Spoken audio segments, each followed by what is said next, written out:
Hello, everybody, and welcome to the Trade Talks Live. How are y'all doing? Good afternoon, and welcome back.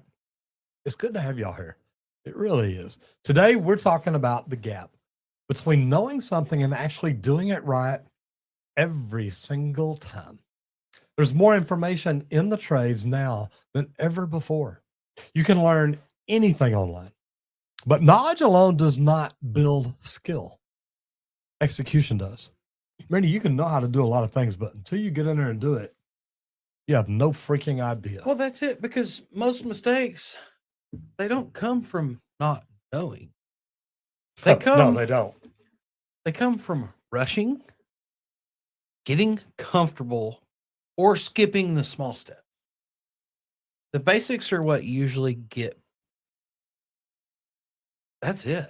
Okay. A fitting that's not tightened, a measurement that's assumed, a detail that's missed. Ooh, Which tends to happen way too often. But it's not a knowledge problem. It's a discipline problem. You've got to know everything that actually separates the pros from average. It's not who knows more. It's who executes consistently each and every time, like we. And Randy, look, we've worked in the union. You pretty much worked only in the union. I've worked union and open shop. There's some people that, that if they tell you, hey, cut a piece of pipe this long, that's how long it is. No doubt. And then there's other ones when they give it to you, you're like, I wonder if I need to go back and double check that. Which side of the pipe do you want me to measure from? Because it's a little different if you measure this side or that side.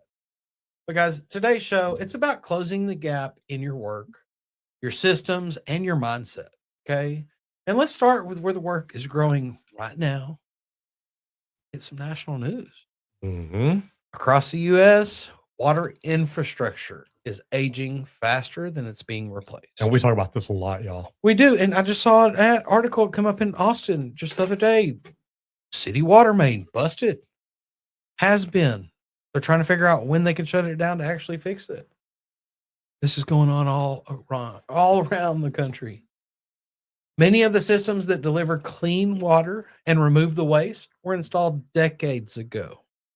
In some cities, pipes that are still in service today were installed 50, 60, sometimes even 80 years ago. And we're starting to see the consequences. I've seen it where the concrete lines for the storm and everything are just completely busted apart. Or you see a foot of dirt. You see the road buckle, and it's just like, holy crap, we are not taking care of the system that can't be seen. And here's the deal, guys. Water main breaks are becoming more frequent. Okay, leaks are going undetected. You ever heard of a company called LeakPro? I have. They help people find them. I'm just going to throw that out there. Pretty cool place. But leaks are going undetected for longer periods. I remember, look, guys, I'm a water conservation freak. I'm a water czar, okay? I literally, whenever I was studying leak detection equipment, manufacturing, I did a lot of research. It wasn't just like, you know what, we're just going to buy a company. I did a lot of research. And the craziest thing that I read said most municipalities, as long as they only lose up to 40% of the water going out, they're happy. 40%.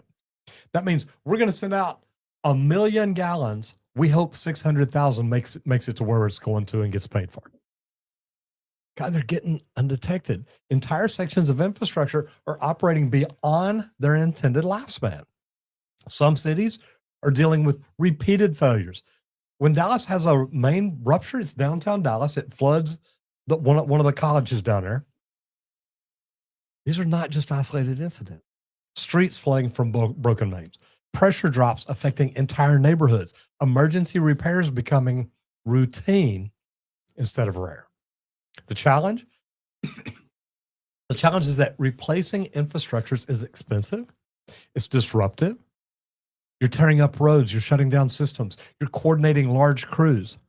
It's not something that municipalities can just do overnight. It's not like, hey, y'all, you know what? Run that new line from here to here, 5 miles, without bothering anybody. So what happens instead is a mix of emergency repairs and gradual replacement. And that creates a steady demand for skilled trades, blue collar workers. Plumbers, First, of course, for the Of water course. here. I love that. Y'all Hold on. protecting it. Like, I'm No, going to drop that one on this one first. I love that. Plumbers, pipe fitters, utility crews, excavation teams. All of these roles are critical in both maintaining the existing systems and upgrading them. Okay. Federal and state funding is starting to move towards these projects. We talk about it a lot, but the scale of the problem means the work will stretch out for years, not months. Some of them places even decades. Okay. Yeah.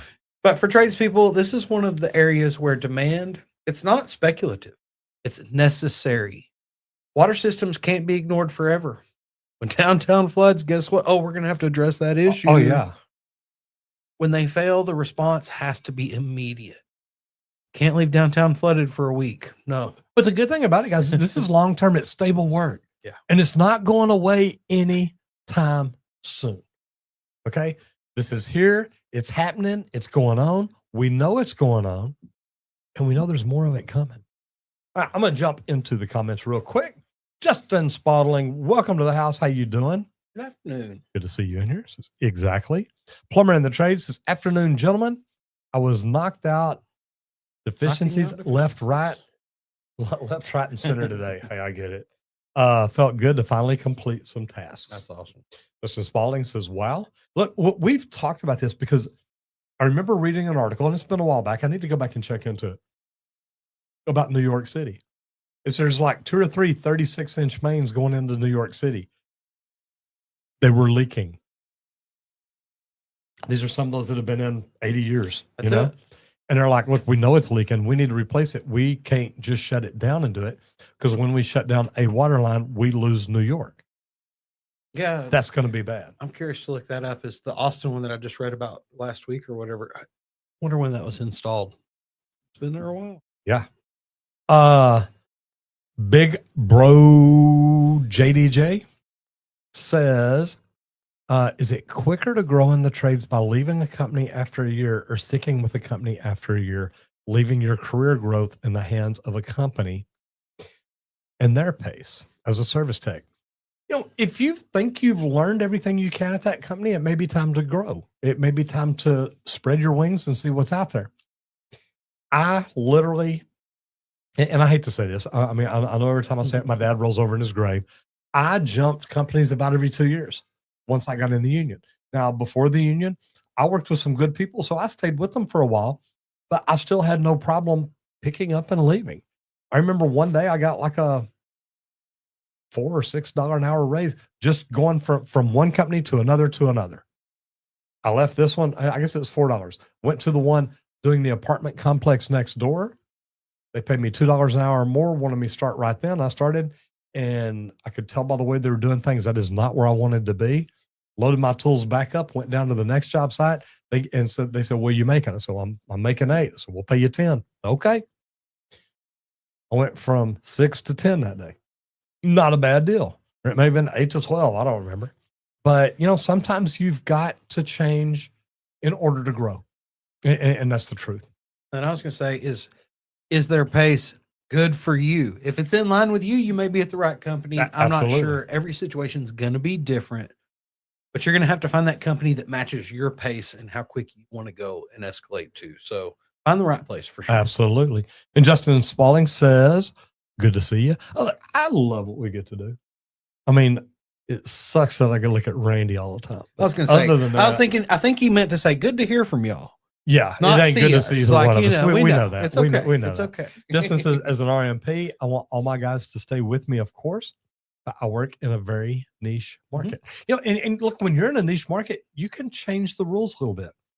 When we started specializing in slab leaks and leak detection, man, everybody wanted to come to work for me. They're like, hey, we want to learn what you're teaching.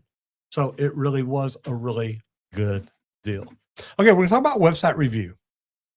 And we're going to shift into a resource that helps you stay ahead of where the industry is actually moving to. Construction Dive is one of the better daily sources for construction news, and what makes it useful is how it filters complex industry information into something that you can actually use. Instead of digging through long reports or scattered articles, it pulls together updates on infrastructure projects, policy changes, labor trends, new technology all in one place. If you spend a few minutes on it each day, you start to notice patterns. You'll see where funding is being directed. You'll see what types of projects are being prioritized. You'll learn a lot. Randy, why did you pick Construction Dive? Man, I like this. I sign up for a lot of their newsletters that they have here. They do different newsletters for different days of the week, stuff like that. But this is really cool because look, top stories. Okay, first one, we're talking about pre-construction on a $3 billion Kentucky data center. And we were talking about those just the other day. Guys, they're going in everywhere. Don't know if y'all know this. They're all We're over talking the country. Kentucky. Come on. But something for a lot of tradespeople out there, if you're an electrician, plumber, pipe fitter, welder, anything like that, HVAC. and you're looking for some work wherever you are, figure out how to get in the data centers. There is a $3 billion Kentucky data center going on. Do you know how long that keeps you busy and how much money you can bank on that? That's what I love about this. It tells you about different things that are going on around the country in construction. And that's one of my favorites. It's a good resource. A lot of the things we end up talking about, they end up sending me some newsletter about it following or before sometimes. I love it. 5 construction trends to watch in 2026. This is a good way to stay ahead of the news and what's going on, what's current, and things like that. So you'll just want to kind of stay informed. And if you're the one that likes to stay ahead of things and how things are going, want to know what's coming down the pipelines or where you can go get away from your current location, you can use this site to find a lot of different things to be able to see what's out there, check out the options, and keep up with current events, current safeties, what's going on all around the country. You know, multifamily starts jump in January. A lot of people out there need to know that. They do multifamily or single dwellings. They're like, okay, well, this is jumping. That means we're going to get slow. You're going to have to watch the trends that are going around in your market and other markets to stay current, things like that. But a good one to plug into to keep current on news, besides us, is Construction Dive. And there's a lot of newsletters there. But where you really want to be. That's it. And the thing about it, guys, is like staying informed doesn't take hours. It just takes consistency. And tools like this make that really easy to do. Okay, so we're going to roll into business growth. And a lot of companies in the trades are built on hustle. Long days, constant work, saying yes to every single opportunity that comes through, pushing through problems. Oh, I know. Yeah, your first week in business, they call and say, hey, will you mow the yard? Sure, absolutely. But that's the way it is. And that mindset can get a business off the ground. It can. But hustle does not scale. If you're trying to do anything and everything, once your real jobs start coming in, well, oh, I'm sorry, we're mowing Miss Johnson's yard today. We can't. At some point, the hustle turns into chaos. Phones ringing constantly, schedules changing every day, crews unclear on expectations, work getting done, but not consistently. Randy, that's where systems come in. That's it. And systems, they don't replace effort. They organize it. Okay. Scheduling systems make sure the right people are in the right place at the right time. That matters so much on a job or any company. Dispatch systems reduce the confusion. Standard operating procedures make sure the work is done the same way every single time. Without systems, every decision has to be made in the moment. Let's fly by the seat of our pants, baby. We've done that. We have. And it creates decision fatigue. You get wore out making decisions that often. It creates inconsistency in the decisions being made from different people, and it creates stress.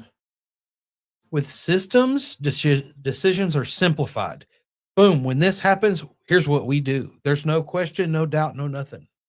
Processes are repeatable. Means every boss that you've got under you, they're all doing the same thing. Here's the system. They're reading the same procedure that you're going. Teams know what to expect too. All the employees know what every boss is going to do when that happens. But here's the key. Systems protect quality. Okay. When you rely only on that hustle, quality depends on how someone feels that day. Are they burn out that day? They are not putting out as good a work, I promise. When you rely on the systems, quality becomes the standard. Okay. The companies that grow successfully, they're not always the ones working the hardest. They're the ones building processes that allow them to operate consistently and provide the same work every time. Yep. Like we said, hustle, it gets you started, but systems keep you going year after year. And look, if you don't have systems and processes in place, you're in trouble. And I remember being in an entrepreneurial meeting one day, and another entrepreneur stands up and he says, look, if you do something more than once, have a process. And I'm like, wow, that is good. And I mean, think about it in the residential service industry. How many times do you walk in houses and you do the exact same thing? Even if it's pulling up to the house, parking, and knocking on the door, do you have a process for that? Because if you don't, you got some guy that parks right in front of the mailbox or pulls up in the driveway. You know, I was driving up to my sister's house the other day, and she lives up in this little town, little country town, and they've got really long driveways. And the Amazon truck is parked out on the street, and the guy is walking the driveway. Their policy is you don't park in the driveway. Period. That's what the road's for. You don't want to block them in or block them from coming in. You don't want to park in front of the mailbox. And I mean, I've seen some people get pissed off. You're parked in front of my mailbox. I need you to move out. I need my check. I need that mail. They get upset about it, guys. They really do. John Logsdon says, hey there, hope y'all's day is going. It's going. It's going. Hey, man, it's going great. It is Hump day. going, John. I promise you, it is going. That's it. Actually, it's been a good day. Yeah, it's been a good week so far. We you know, those of y'all that don't know, we bought 10 acres outside of Dallas. We have wanted to build an event center. We've talked to people about it. I mean, it's not like wanted to, it's like we're working towards it. And we just got about 1,500 yards of clean fill dirt. 1,500 cubic yards. And that's a lot because we're in a low area. We're in a flood zone. Yep. That's it. A 100 year and a 500 year. And we're trying to fix that. Not fix it, just work with it. Yeah.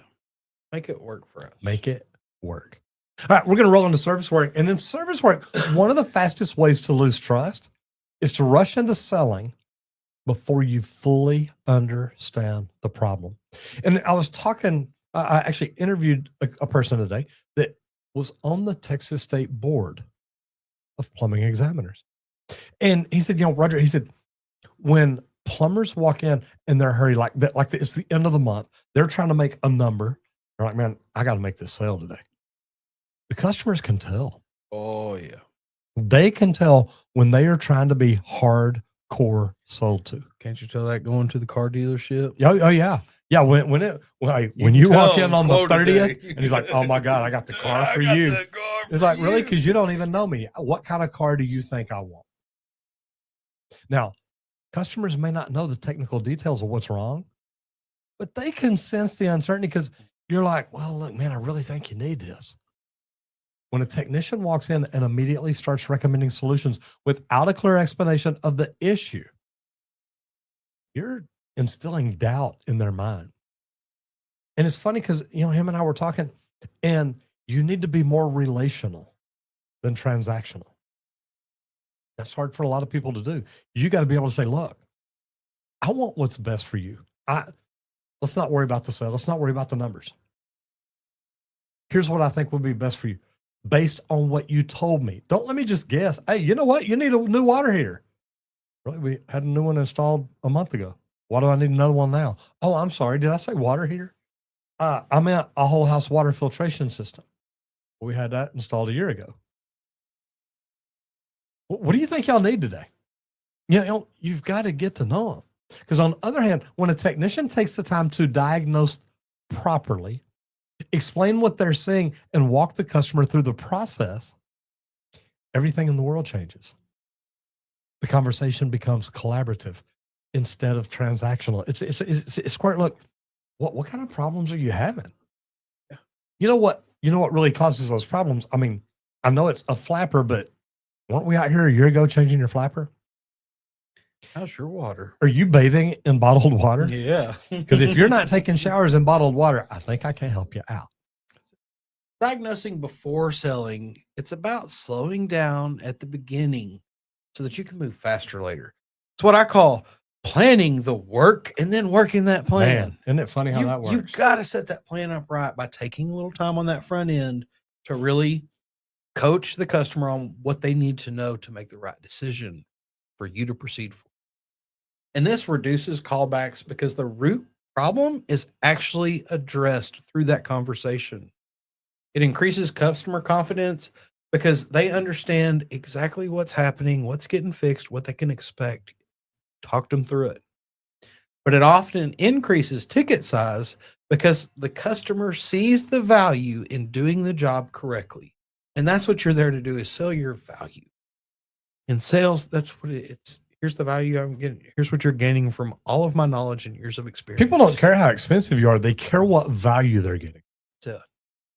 It doesn't mean dragging out every call unnecessarily. It means being intentional from the moment you hit the job. Yep. Explaining what you're checking, explaining why it actually matters, showing the customer the problem when possible. When customers trust that diagnosis, they're far more comfortable with the solution. And trust is what turns one service call into a long-term relationship. And look, if you're not building trust with people, and I'll give y'all something funny. And look, a friend of mine who's a plumber, he passed away. He said, Roger, when I walked in people's houses, he said, in the first 10 or 15 feet, you can look around and see what's important to them. Is it their family? Is it vacation? Oh my God, on the beach. I love the beach. You just connected with it.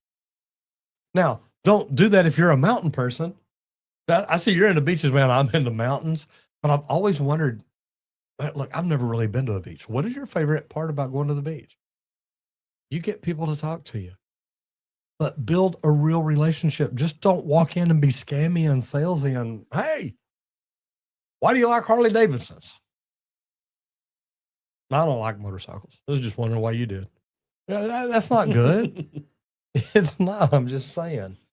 You know, you've literally got to, but I mean, think about it. And I'll tell you all this, and this is good for this topic right here. I read an article here about a year or two ago about emotional intelligence, EQ. That is the one skill that literally helps people more than anything.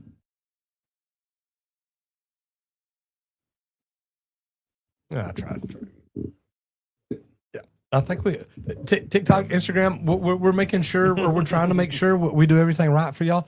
If you lose us, which I don't think you will, We're on YouTube. we're on YouTube. Go check it out. The Tube of You. Go check it out. The Trade Talks Live. Materials, equipment, and tools. Randy, and let's talk about something simple that has a bigger impact than most people realize. And I was not good at this. Yeah, so I'm going to talk about this. I was good about it in buckets. Tool organization. Okay. Every tradesperson has experienced it. From a good way or a bad way? Both. I know. Both. I know. I was not good at organization. I'm great at organization. I'm better these days. Until somebody leaves a tool in a pointing spot. towards me on here. Don't look at that right now. Fake videos. Fake video. That's AI over there. AI. Watch it. And then it's like, oh wait, where did he use it last? Okay, that's where that tool is. It's okay, it didn't make it in the right spot, but luckily memory serves. But if you stay organized, guys, it helps so much. Imagine this: you're on a job site. Okay, you need a specific tool or fitting. You spend 5 or 10 minutes searching for it. On one of my jobs, you could have called. I could have said, hey, walk in this connex, this far down, turn left. It should be this high up off the floor on this shelf. And if not, it's really close. Can't even tell you what drawer my underwear in. Okay, I can. But my truck, I didn't worry about like that. That's it. But if it got moved, it wasn't restocked, I tracked everything. It saves time. If you know exactly where you're going and it's not there, guess what? You're out. You're going to have to go get one because you screwed up. And the funny thing is, look, if it takes you 10 minutes to find a tool, that's not a big deal. Not at that moment. Not at the moment. But if you multiply that across 5 calls a day, Now it's almost an hour a day. Now that's almost 5 hours a week. Now that's almost 250 hours a year. You're looking for a tool. Oh, but now I got 5 different technicians doing that because none of our vans are organized. None of our vans are set up the same. None of them are organized. And when the apprentice goes on a different van with a different plumber, they're all set up different. So he doesn't know where to look for anything. Wasting extra time. But you're losing multiple hours of productive time. And look, if you get paid commission, you want to make sure your efficiency number's good. You want to make as much as you can. And not all organization is perfectly neat. Okay. I've seen some of the messiest desks ever. Why you look at me when you say stuff like I that? wasn't not talking about turned you. and looked this way. Because the PM that did it sat to that side of me. Okay. I think so. It was a disaster all the time. But if you asked him for anything, he'd be like, "Go to this stack, go to here, fourth paper down. Here's where it's at." And it's like, holy cow! He's like, "No, it looks messy, but it's completely where I know where everything is." They cleaned his desk one day. Oh, and then you lose everything. Yeah. But remember, we're talking trucks. And when trucks are set up consistently, technicians know exactly where everything is. When inventories track, supply runs decrease. When tools are returned to the exact same place every single time, time isn't wasted searching. And like I said, when you've got multiple trucks and you set them all up the same, it doesn't matter what truck Randy walks out to. If he needs a big ass pair of channel locks, and that's the name of them, the channel locks, the big ones. He knows right where they're at. Bucket in every truck. Yeah. Boom. But guys, some of the most efficient companies standardize the truck layouts across the crews. That way, if someone switches a vehicle or helps another team, they don't have to relearn where everything is. Now, these are small changes, but they scale really quickly. 5 minutes saved per job doesn't sound like much until you realize it can turn into an extra job every day. And that's the difference between running behind and staying ahead. And guys, look, the big thing about it is I got a dog under my foot. I know. It's okay, baby. He says, I walk on the bottom of my feet. You can walk on the top. Guys, look, being organized it saves you time. It saves you money. And if the customer ever comes out and looks in your van, you can be glad it's clean. Yeah. You got there. What have Do I you got? warranty sewers? Be honest. Do you warranty sewers? If not, how do you handle those customers? Ashley Barrett Jackson. Here's the thing. I do to an extent. I can't guarantee that the fittings won't break if the ground shifts or if a new set of roots grows into it or something like that. We used to do like a 5-year warranty, a 10-year warranty, different things like that. So you want to be able to give them something, especially if they're spending a truckload of money to get it done. They need some kind of a warranty. I've seen companies that would come in and line the ditch with an anti-root penetrating lead or something and say, hey, roots can't get through it, so we're good. And they'd guarantee it forever. So, yeah, it can be done. Adrian R909 says, LOL. Great podcast. Thank you very much. We do love what we get to do. So good to see you in here, and we appreciate it. Paul Barrow says, what's up, guys? I'll be in Dallas first week in April. I think you are. I think I'm in California. Sorry. I think. I don't remember. Anything's possible. I'm trying to go to Florida. I'm trying to go to California. Florida here in a few weeks. So, you know. No telling. Yeah. We may be here, Paul. We're just outside of Dallas. So if you are coming, let us know. And tell us what kind of trade are you in? What do you do? Give us the lowdown on who you are and what you do. I'm always looking for good people to bring in for the podcast. Yeah. Always. Cable calls. Such as cable calls. Yep. Clean it, then camera it. Yeah. Then warranty. Here's where I will warranty that. If I run a camera through afterwards. And that's something we started doing, which actually it can really help you. Because I thought you meant replacing a sewer. So that's a lot of money. I would warranty it if I ran a camera through it. And I used to run cameras for free because if I find a break, if I find roots, if I find anything like that, and tell them, look, I can't warranty this call. because I've got the roots out, but I don't know how fast they're going to come back, or if there's a belly in it. I can't make the belly go away unless I replace it. But running that camera down could lead to some really, really good work. Yeah, camera inspection, sewer machine up calls. is Yes. so great. Yeah. Paul says, I own a plumbing, heating, and electrical company in Newfoundland, Canada. I'll be in for a week doing heat pump training with Samsung. Good for you, Paul. Yeah, if you're in a little earlier or around a little later, you want to sneak away one day, man, I'd love to talk to the Great White North and say, hey, what's going on up in Canada? That's it. What's changed? Randy, let's talk about sponsorships a little bit, because I keep seeing the SponsorKit.pro logo pop up every now and then. Sponsors are what pay for what we do. Yeah. Hey guys, honestly, everything that we've talked about today, it comes back to one thing. Okay. Doing the job right the first time. Okay. It starts with training. Nobody knows how to do it right the first time without getting taught how to do it. Okay. And that's something you don't want to fake it till you make it. That's it. Leak detection is a perfect example. Okay. Without proper diagnostics, you're guessing. Cutting walls, chasing problems, creating extra work. Oh, the water's here. That's the leak. Oh, it's 15 feet over there. My bad. LeakPro is built around locating issues accurately before you ever start opening things up. It saves time, it reduces damage, and it builds trust with customers.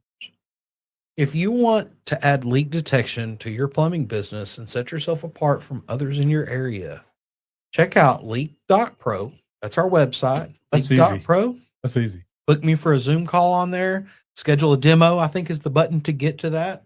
And book me for a call. Let's sit down and talk about it. The equipment and the training on actually learning the skill. Bring it in-house. Quit subbing it out to others. Let that be your revenue stream. Now, you trained 2 people the last 2 days. Yeah. One of them's not a plumber. Nope. He's a finance guy. Yep. Mortgage. Realtor, mortgage, Yeah. does all sorts of things. But now he's getting into plumbing. Yep.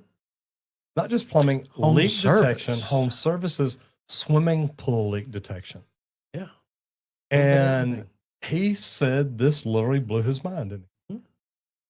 The plumber he brought with him said the same thing. He said, I've never seen this. Nobody goes in depth like the way I do. And we built a super difficult center here because it's like I tell everybody that comes, it's like, look, we want you to struggle here. I want you to be confused, mark it off where it's not right. But I can go, okay, well, here, you did that. come here. Let's take a listen. Let's see what you were hearing over there. Here's the things. Oh, the wind was blowing when you heard it. That's what made you think. Was the wind blowing the last couple of days? Oh, yeah. And I told y'all we're building an event center. We literally, I talked to the guy today. He said we've got about 80 truckloads of dirt coming in at 18 yards apiece. Yeah, that's a lot of dirt. And they're out there trying to listen to a slab. The water leaks under it with 18 wheelers driving by. But I told them, I said, look, guys, I've been on jobs where I'm listening out in a parking lot right next to a highway. They were pinpoint locating leaks. You got to learn how to dial out the BS. I was going to say it taught them extra patience because, like, even whenever I did my training originally, I had military planes flying over all day out in long. California. In the very beginning, it's like, oh my gosh, loud. oh my gosh, oh my gosh. By the end of the day, it's like, huh? Oh, you got a plane flying over. What? What are you talking about? Yeah, didn't even hear it. No, here's the leak right here. Oh, there was a plane. Okay, yeah, didn't even notice. Because part of what you're listening for, but also learning to tune everything else out. And you get that real experience in 2 days a lot of times. So it works out really. And when it comes to training like that, look, the same thing applies to social media. Get some training to start off right. Now, look, those of y'all know me. I started doing YouTube 8 years ago. Jeez. 8 years ago, 8 years ago, almost a couple of weeks from now. I was gonna say, coming soon. Yeah, coming quick, like the first week of April. But guys, here's the deal. I walked in, I learned about it, came home and started learning it, and we didn't do very good. We just got on YouTube, learned how to do YouTube. Doesn't make a lot of sense, does it? But then we started saying, look, if I get training, I can learn and grow. You don't have to have a lot of fancy equipment to start. You don't have to have a lot of followers and subscribers, but you've got to get started. If you want to learn more about doing social media, making videos, things like that, go to justmattroger.com. I made a free webinar to help you out. Just go check it out, but then do me a favor. Come back in here and let me know what you think about it. I love what I get to teach people how to do. It can completely change your life. It can change your business. It can change anything. All right, MEP, and one of our biggest frustrations across the trades, it is not bad work. It's work that was designed without real world practicality in mind. And me and Randy talk about this a lot, because when Randy moved into the office as an estimator, he'd look at prints. He's like, well, we can't do this. I remember going on to a big job over in Westlake, one of the biggest financial firms in the United States, building a phase 2. And I'm looking at the prints, and I'm like, talking to the project manager, said, well, we can't do this. He said, oh, you're going to do it just like it is on the prints. Yeah, no, I'm not. He says, no, you are. I said, well, number one, I'm not putting it in knowing it's wrong. So I suggest you go talk to them. He says, well, I'm telling you right now, you're going to put it in or you're going to get off this job. I said, whatever you think. I was the quality control manager. He called me in his office next day and said, hey, gonna let you know, I went over and talked to them. They realized they messed up. I said, no, you realized you were wrong and you went and told them that I was right. Guys, if you know something's right, don't do it wrong. But there's a difference between something that meets code and something that actually works well in the field. Code is the minimum standard. On paper, systems can look perfect. Everything fits. Oh, God, yes. Everything flows. Everything meets the required standards. We are golden. Oh, but then you stepped onto the job site. Reality started to show up. Reality will bite you on the behind. Yeah. Tight spaces that don't allow proper access. Oh, change out this boiler. Okay. Did you know that we're demoing out that exterior wall and replacing it to do that? What are you talking about? We didn't plan on turning out a wall. Through that door. Yeah. Come on. 3.0 door won't you hold a see 6 the foot boiler wide you want me to replace? We are tearing walls out. Okay. It's getting serious. Can't you take it apart in pieces and bring it in? Yeah, but you didn't pay us for that. That's right. Okay. Equipment placed in a way that makes maintenance difficult. I've seen boilers installed where you can't clean the tubes. You can't pull the tube. Systems designed with more complexity than necessary. That's where over-engineering becomes a problem. Sorry, engineers, but y'all do it a lot. Okay. Over-engineering doesn't mean something is unsafe or incorrect. It means it's unnecessarily complicated for what it needs to accomplish. Don't you love those engineers? Yeah, we got to build this monstrosity to support that. You're not going to believe I was up all night working on this, and we're going to build this. It's like, why? You need something that goes from here to here. Guys, what if I drilled a plate into the side of that beam and did this type of hanger? Would that work? Oh my gosh. That's so easy. Yes, that'll work perfectly. Okay, thanks. Let me save $1,000 in 5 hours. When systems are overcomplicated, several things happen. Okay. Installation takes longer. More coordination is required. More opportunities for mistakes are introduced. Long-term maintenance becomes harder. More things that you install, the more things break.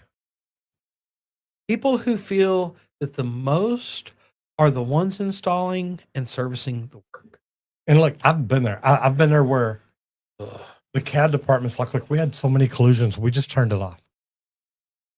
And they're like, I'm like, yeah, but I'm down here in the front lobby area and I got pipe 6 inches below the ceiling. And they're like, yeah, we knew it. We just didn't know what to do with it. We figured that you could figure it out in the field. And instead of them, a person making $40 an hour, sitting on a computer for 30 minutes or an hour and trying to figure out a way to run it, we've got 5 guys making $30 an hour, standing here trying to figure it out. In the real world, not in the digital space. Yeah. Okay. But that's honestly why field experience matters in design conversations.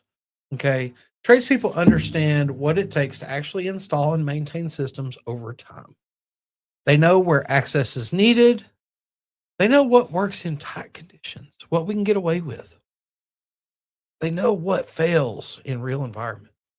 Because if you've got 42-foot pipes that you're hanging, you actually have to have a spot to be able to fly them up into the space to get them where you want them to be. Not, oh, we got a 2x2 hole. Yeah, we're putting 42 footers up there, y'all, to save money on the job. No, you're not. We're cutting that into 10 footers, and then we're going to have to put it all back together. So we need a bunch of extra couplings or time and labor to weld it, whatever it is. Or if it's that George Fisher pipe, you can bend it. Yeah. Weld it all together Blow and it bend it over, and slide baby. again. And I still remember Tate looking at me that day saying, how in the heck did you see this? That's it. And that's it. The field experience can teach you some extra things that you can actually get away with that don't make sense on paper also. You bet. Works both ways. But the best projects are the ones that were design and field experience work were both done together. You had the experience and your designer working hand in hand going, yeah, that works. No, this does not. No. And Randy, the good thing is the simple, well thought out systems, they're easy to install. And maintain will almost always outperform complicated systems that look impressive, but they create long-term challenges. I don't care how fancy it looks. Does it work? Is it easy to work on? Simple doesn't mean basic. Simple means effective. All right, now where the work is, and if you're looking for stable long-term work in the trades, healthcare, and it's one of the strongest sectors to pay attention to right now. Sectors are hospitals and data centers. Okay. But hospitals and healthcare facilities across the country are expanding, upgrading, and modernizing. I love that I became a med gas plumber. But part of that is driven by population trends. As the population ages, we're getting older. I'm just saying. I feel it. The demand for healthcare services increase. Facilities need to expand capacity, update equipment, and improve infrastructure. But it's not just expansion. A lot of healthcare buildings are older and require significant upgrades just to meet the current standards. Plumbing systems in hospitals are more complex than standard commercial systems. Medical gas systems, sterilization requirements, water quality standards, all this requires precision. And the HVAC systems in healthcare environments, they have strict requirements for air quality, filtration, and pressure control. Then you get into the electrical systems, and they must support critical equipment with high reliability and backup power. That's it. And these projects are highly regulated, guys. Inspections are strict, documentation's detailed. That may sound challenging, but it also creates opportunity, and the more challenges, the more money. Contractors who understand healthcare requirements and build experience in that sector often find consistent work year after year. Hospitals don't shut down. Maintenance and upgrades are ongoing all the time. And here's the deal, like Texas Instruments, the chip factories, guys, they don't shut down either. I still remember one day going in, I'm looking at an engineer and said, hey, we can shut that down. It'll take about 6 hours. He said, yeah, we'll do it on Christmas. I'm like, why are we going to put it off like 9 February, months? bro. Yeah. Why are we going to put it off that long? He says, well, that machine's $1 million an hour to shut down. And if you said it'll take 6 hours, we got to figure 8 to 10. We'll wait till Christmas. And I'm thinking, man, I'm getting about 40 hours on Christmas Day. Randy, instructor training. One of the biggest misconceptions in the trades is that skill alone makes a great work. Skill matters. There's no question about that, okay, because it does. But honestly, work ethic determines how that skill gets applied all the time. You can teach somebody how to install a system. You can show them how to use the tools. You can train them on every procedure that you have written. What's harder to teach is the consistency, though. Showing up on time every time. And guys, in the field, that means early is on time is late, and late, yeah, you're fired. You're fired.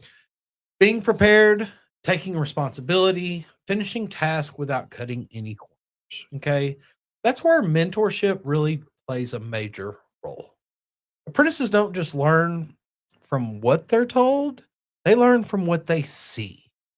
If experienced tradespeople rush through work, skip steps, or complain constantly, that becomes the example. This makes me think of an apprentice I had. He looked at me one day and he's like, Henry, we were working 2 months already, 10s all day, every day, nonstop. And I'm kind of like a machine on a job. I don't stop working. 8 hours work for 8 hours pay, baby. I'm here. Let's do it. And he's like, Henry, you don't stop. I'm like, what do you want? What's your question? Like, why do we want to stop? What are we stopping for? Why are we talking right now? You just don't stop. Everybody else, like, they just kind of get their welder going and they kick back and relax. You're already getting the next thing ready. And I said, our job is to keep his hood down. I said, you see their welders? How often are their hoods up? Ours stays down all the time. And he's like, holy cow. And guys, this is what you want to teach. Okay. If experienced tradespeople take pride in their work, stay organized, hold themselves to that high standard, that becomes the example that your apprentices see and want to replicate. Work ethic, it's contagious. Okay. It spreads through teams based on what is tolerated and what is expected. And guys, it's something that you can teach every apprentice that ever works with you. This is how we do this. Yep. And when they're like you said, hey, well, they're over there sitting back, taking it easy. Okay, guess what? When layoffs come around, they're not cutting us loose. I love those people come on job. Well, I hate the union. I get laid off a lot. Lazy, are you? What do you mean? Guys, you get laid off for a reason. That's it. That's what I told my apprentice. I said, he's going to be the first one to get laid off, though. And he was instantly. Oh, we're cutting, but you're out. Bye. And that's what happened. All right, we talk about specialty. And look, as a plumber, I talk about whole house leak detection, slab leaks, leak detection, repairing it, whole house water filtration systems, electricians, solar, wind turbines, the smart panels, HVAC, indoor air quality, air filtration, stuff like that. But specialize in something. And artificial intelligence is starting to show up in areas of construction that most people do not immediately think about. Now, estimating and project planning are two big areas. And me and Randy saw a presentation about a year and a half ago.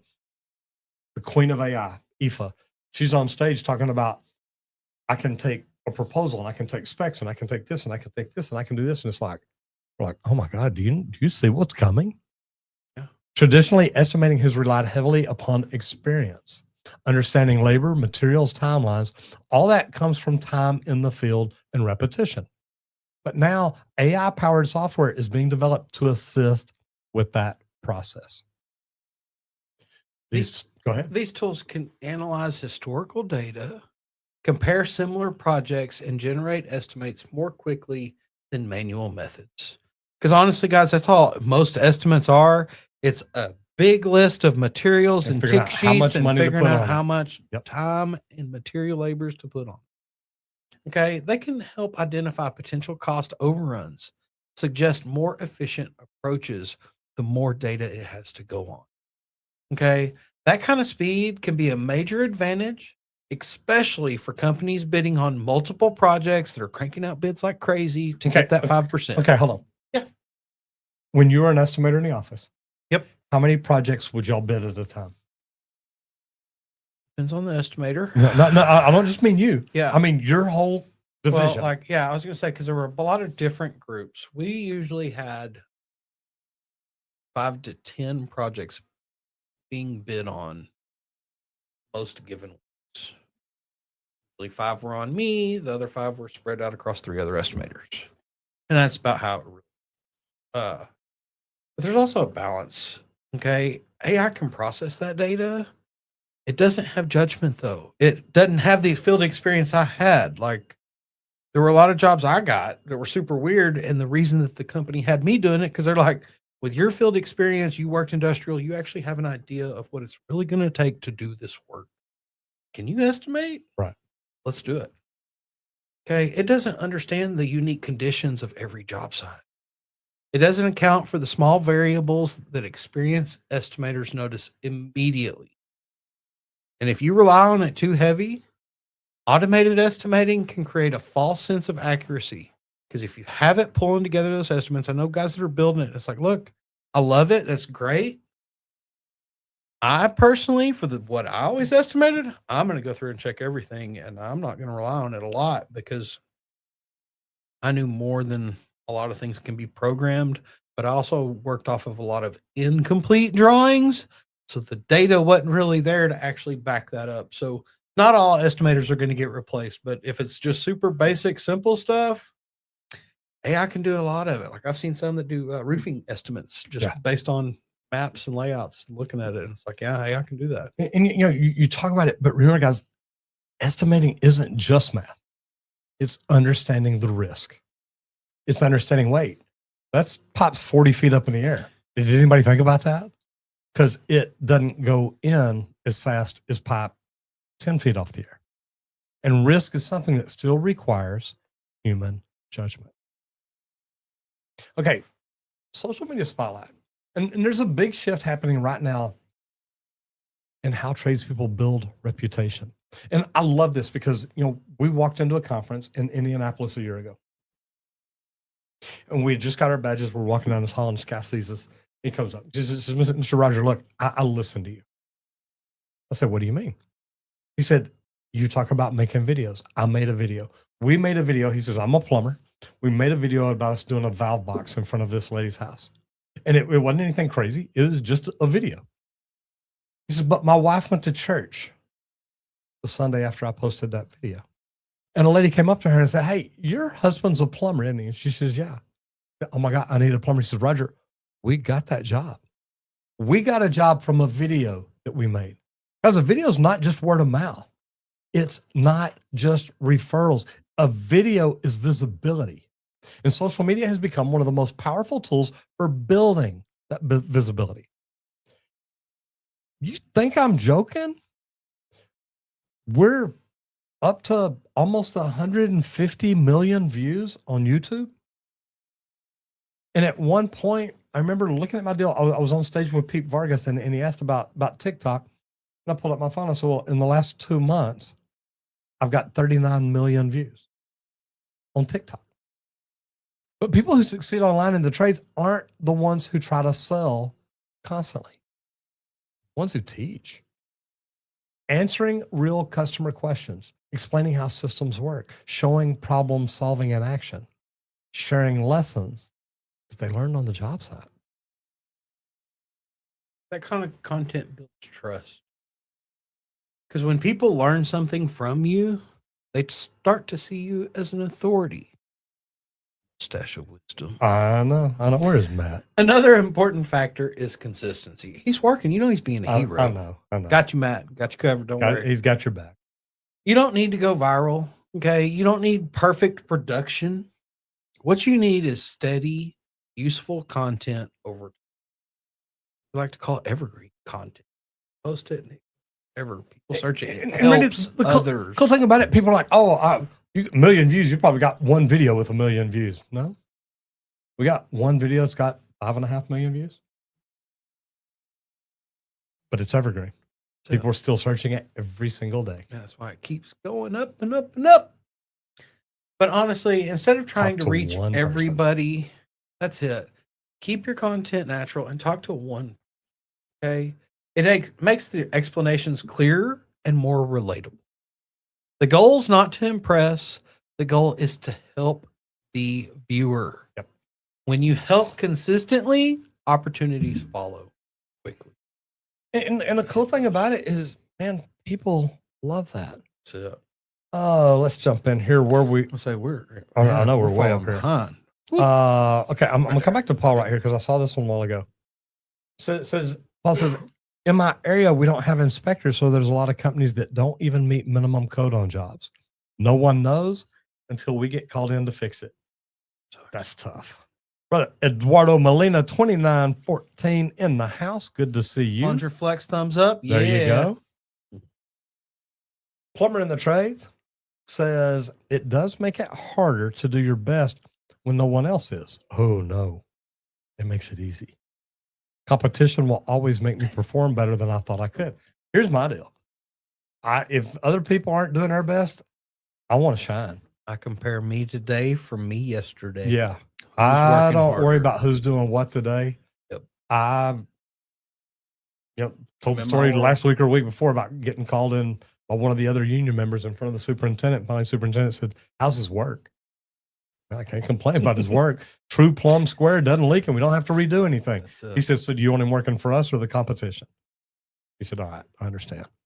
Alex Alfaro says you should have a Chicago firefighter and owner of a Chicago land plumbing company there. AA Plumb and Sewer. Sounds pretty cool. Are you ever in Dallas? Yeah. Plumber in the Trade says, I love it when the journeyman I'm working with as a go-getter is as a go-getter as I am. Yeah. Things get done. Also makes me think harder to stay ahead of them as their apprentice. I love it. No, man, a hero. Matt's drinking a margarita somewhere. Yes, good job, brother. Saying. Way to go. Have one for me. Yeah, take care of us. Get a protein shake. Okay, best practices. Now, the difference between good work and great work often comes down to small details. Checking connections before leaving a job site. If you do service work and you don't test everything you do multiple times and have the homeowner check it, you really should. Verifying measurements instead of just assuming. Cleaning up your work areas. I know that's hard for electricians that don't have that bone in their thumb to hold a broom, but see, Matt, I'm talking about you. But taking an extra minute to make sure everything is correct. Now, these are small actions, but they have a big impact. Most major problems in construction don't come from one big mistake. We'll be out. Oh, yeah. 5, right? Yeah. Okay. They come from a series of small mistakes that were overlooked. When tradespeople develop a habit of doing small things right every single time, those problems, they start going away. Quality control isn't something that should happen at the end of a job. It should happen all the way throughout the process. I used to love being the quality control manager on big jobs. I'd walk in and say, hey, y'all got to change it. And I'm like, well, why? Because you didn't put it in right to begin with. Teaching this mindset to apprentices is crucial. When new workers understand that details matter, they build habits that last their entire careers. Customers may not see every detail of the work, but they see the results. Clean installations, systems that function properly, work that holds up over time. That's what builds reputation. And reputation is built one small decision at a time. That's it. I mean, honestly, you get one name, and what you make of it in the trade, it sticks with you forever. Like seeing others that are goofing off all the time on a job. Yeah, it's fun to participate sometimes, but guess what? I've got me going on right now, and I'm not worried about what y'all are. Like that's the apprentice that hit me up that one day about, man, everybody else kind of stops. Why don't you do it? It's like, oh, I didn't even notice. Yeah. And I really don't, because I'm so busy working, trying to keep my welder busy. I cannot worry about what everybody else is doing. That's it. We were the fastest crew. So it's like, look, they can go as slow as they want. They can't keep up with us anyway. So I understand why they're not trying. They know they're gone. You know, guys, today's conversation really comes down to one central idea. Execution matters more than intention. Mom used to say the path to hell is paved with good intentions. Knowing what to do is important, but doing it consistently, that's what creates results. Water infrastructure is creating long-term opportunity. Systems in business, that creates the stability that you need to keep on moving forward. Proper diagnostics build trust, and an organization improves efficiency. Practical design improves outcomes. Healthcare work provides stability. Work ethic builds strong teams. And then technology, well, it is changing the way estimating is done. And visibility builds authority and attention to detail, and that builds reputation. None of these ideas are complicated. It's like that list of 10 habits that require no skill. You know, show up on time, be coachable, have a positive attitude. It's not complicated. Listen to The Apprentice when they talk sometimes, occasionally. Yeah. Okay, not all the time. Fine. The problem is applying them consistently. That's what separates average from excellent. And if there's one takeaway from today, it's this. Focus on closing the gap between knowing and doing, because that's where real progress happens. We absolutely appreciate you being here, and we will see you next Wednesday. And remember, whatever you do out there today, do it safe and hit it effing hard. F yeah, guys. Happy hump day. Y'all have a great week. Hope you had a wonderful St. Patrick's Day yesterday. we did around here. He's still wearing his green underwear. That's it. Saw him when he bent over earlier. They're still stained. It's okay. It is what it is. We'll see y'all next week, guys. Bye, guys.